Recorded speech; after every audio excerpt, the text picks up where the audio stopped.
that into his wrestling moves and stuff like that. He'd start to bring in the gloves, the MMA gloves, and start wearing them. And if you think about it, Matt, without that little gap, when the Undertaker finally came back at WrestleMania 20, and it was so special, like when Paul Bearer come out at the beginning and then the Undertaker turns up, like, you wouldn't get that if the Undertaker hadn't have taken a stint off of, you know, unless he'd have gone away from WWE for like 4 years, you wouldn't have got that kind of reaction, that sort of overwhelming nostalgic feeling of having the Undertaker there. I think a lot of people felt that way about that Viper kind of gimmick. They were waiting for the time when he would put the hat back on, you know, and the cloak and come back. I think that really built the anticipation for that. You wouldn't, like you said, you wouldn't have had people so excited for his kind of traditional character return if he hadn't taken a break from it. Yeah, absolutely. This match, Matt, I mean, it's very much out in the open, isn't it? This one, this is all around. That's what they've gone with this Rock Undertaker match. A lot of foreign objects being used and everywhere. What are you making of it so far? It's very typical 1999 to me. You know, like when they have a title match or like a top quality kind of like pay-per-view kind of match, they always seem to end up going outside the ring, going all up the ramp, everywhere around the rings, you know, smashing them into the barriers. Or that was like commonplace at this time. It was like you had to do it. Mm-hmm. But I think between these two though, it's working out all right. You know, the Undertaker, you know, he's a different character, like from what he used to in the last kind of one, but he's not doing too bad. It just takes some getting used to seeing him a bit more like weakened down a bit. Yeah, totally. To say we are in the heart of the Attitude era now. And for those that have enjoyed this King of the Ring retrospective that we've been doing, I always get a huge thumbs up for these. After this one, we are down to 3 left, ladies and gentlemen. So we are coming to a close at the end of our whole 10 that we've gone through. But expect more good stuff as well, because there is, I can almost guarantee that. They did a lot more of this kind of like crowd interaction thing when they go into the crowd at this point as well. That was kind of a new kind of thing. Yeah, I wonder how nowadays they'd feel about doing that, given some of the stuff that's been happening with the crowd, sort of throwing things in and wrestlers getting hurt and all the rest of it. Certainly not something you see much of. They do it occasionally, but if they do it, it's very much thought out. It's not like a spur of the moment thing. You need to be like so careful nowadays.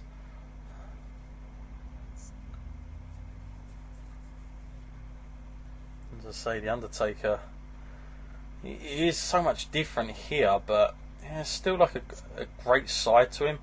The other thing about the Attitude Era, Matt, that people also talk about is they say the Attitude Era it didn't have the best matches back then. Like it wasn't the best like 5-star matches all the time. I mean, I always put that down to, yeah, that's true, but you look how many of those guys were over. Did they really need to do it? I mean, there's a big argument with that. Like, did they need to bust themselves up every single time when they were just over anyway? I mean, I wouldn't have seen the point in that. I know that people will argue, but you've also got to remember it was a different time zone, and you know what's popular now will not be popular in probably another even a 2 years time, let alone 10. So, you know. When you look at this now, Matt, I mean, 99, I mean, this is almost, you could argue 20 years back here at the moment that we're watching. It's unbelievable, isn't it, to think about the timing of it all.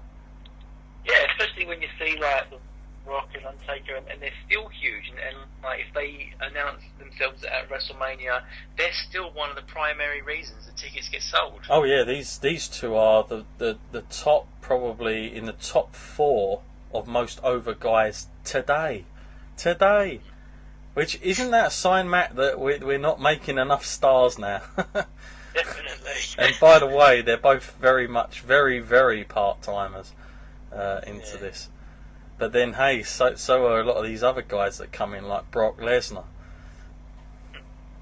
So yeah, they're a dying breed. These guys. It kind of feels like would they have been retired by now if there wasn't so much like dependence upon them? Yeah. Or especially Undertaker. Would he have been done by now if WWE just wasn't practically on their knees begging him back every year? Yeah, I think for The Rock it's a bit different because he'd done those 2 WrestleManias back to back, but like in a way that's only like 2 matches. I know that there were huge matches, but it wasn't like he was breaking too much of a sweat for that. And at his age, he's a lot younger than the Undertaker is, but also he's a much more active guy. He's always in the gym still. He's very much in shape all the time for his films and stuff like that. So it makes sense for him because he can come in, promote his film, whatever he's doing, the latest thing as well. So it works out really, as a business-wise as well, it works out incredibly good for him to do it. For The Rock to show up now and then. And I'm pretty sure we're going to get a few more of those big matches. I think if they make sense and they're going to make money, The Rock will be there. The one I didn't enjoy was that stupid stint that we saw this year when he faced. That was breaking the record. That I hated that. I know that Steve Austin hated it as well.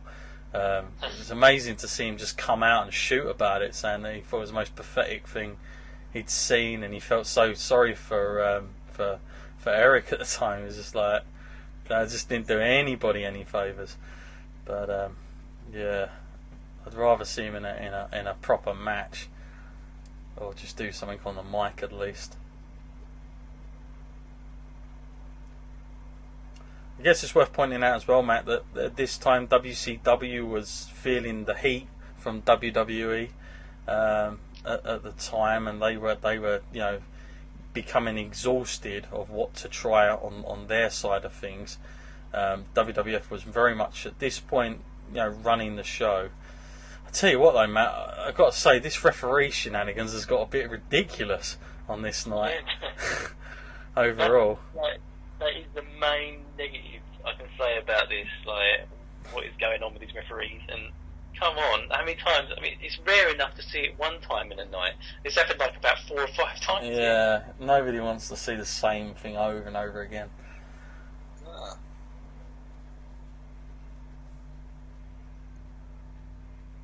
Matt, at this point, like, if you would have been watching it back then, would you imagine, would The Rock have been another one of your popular guys, like, along with Steve Austin? Would he have been like the next guy to come up for you? I don't know. I think I must have been a bit of a weird kid because when Austin was there at the height of his career, I wasn't into Austin. I don't know what it was. I just didn't like it because they were just like everyone else liked him. So I was like, well, I don't want to be like everyone else.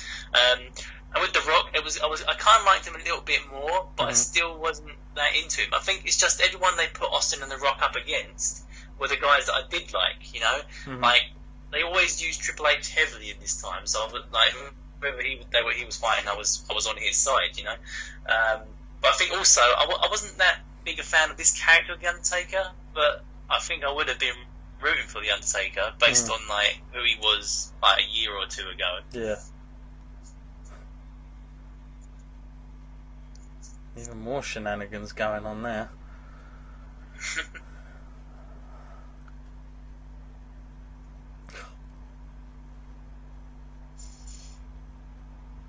This reminds me of the time zone of who the higher power was, and I was so into that story. I was like, they said next week you're going to find out, and I spent all week thinking, I got to know who this is. Who could it be? The rumour mill was going crazy.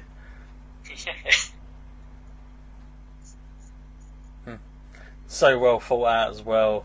It's so unexpected that it would be Vince because he'd done that Titantron thing before it as well. Yeah. And then he just comes out looking like a madman. It's me, Austin. It was me. And like you just realise Vince is off his cracker at this point because he's like, I'd even use my own daughter to get at you. And she was abducted by the Undertaker. It was just like, what the hell?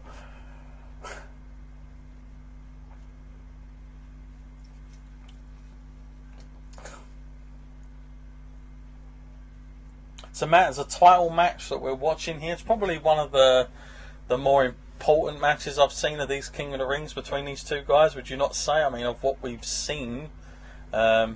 seems to be giving a lot to it.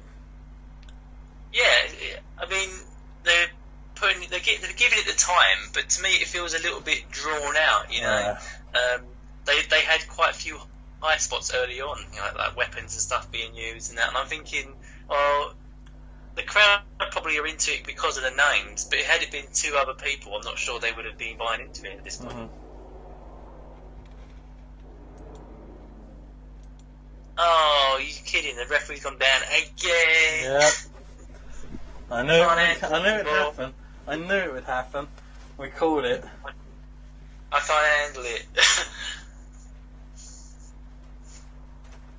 Now, is this not like the most underpowered move, given the most power for no reason? People's elbow. Yeah.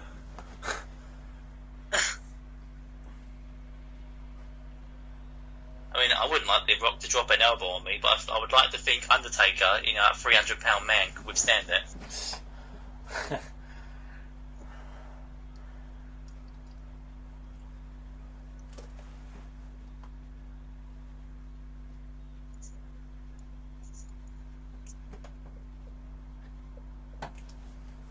Now you see Paul Bearer coming up with something here.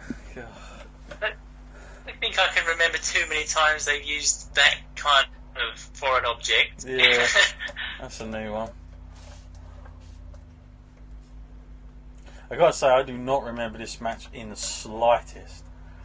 Ah. This one. Definitely, I'm guessing this is the end, so it's definitely leading up to a unique ending using that kind of thing to knock Undertaker out here.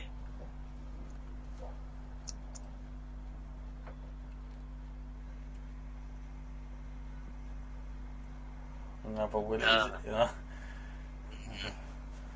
Okay, so now it's gone into someone else's hands, so that didn't work out well.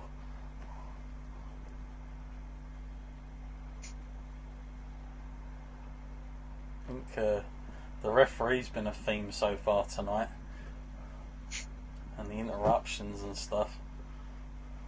So I guess you just saw the Triple H bit, yeah? Yeah. So that's kind of a mystery then. Triple H comes out, lays out the Rock. Why does he not put Undertaker on top of Rock?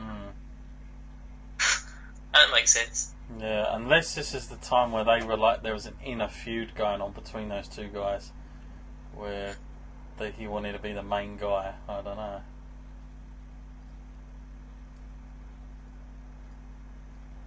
But yeah, it was an odd finish.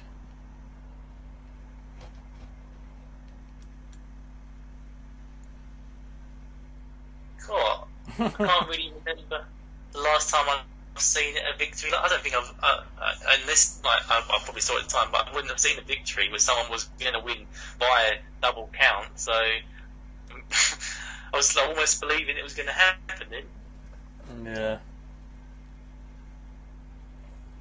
Well, that match for me was too drawn out. They didn't pace it very well. It's always one of those things, like you've got to leave the big things till the end. You've got to do it that way round, because otherwise the fans, like, when you're watching these things especially, you're like, come on, I've just seen the worst that can happen. But yeah, no, I don't enjoy this referee business. I'm hoping I'm not going to see it again, quite frankly. But I've got a feeling we may. Oh no.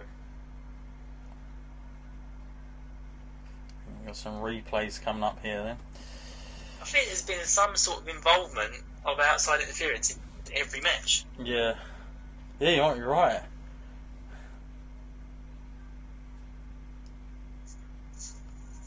It's not something that you want to see all the time in these things. So I guess if there's any real criticism of this, it would definitely be that. There needed to be more thought go into the idea that if you use something too many times, it has low. Every time you do it, it's lost some credibility for the next guy.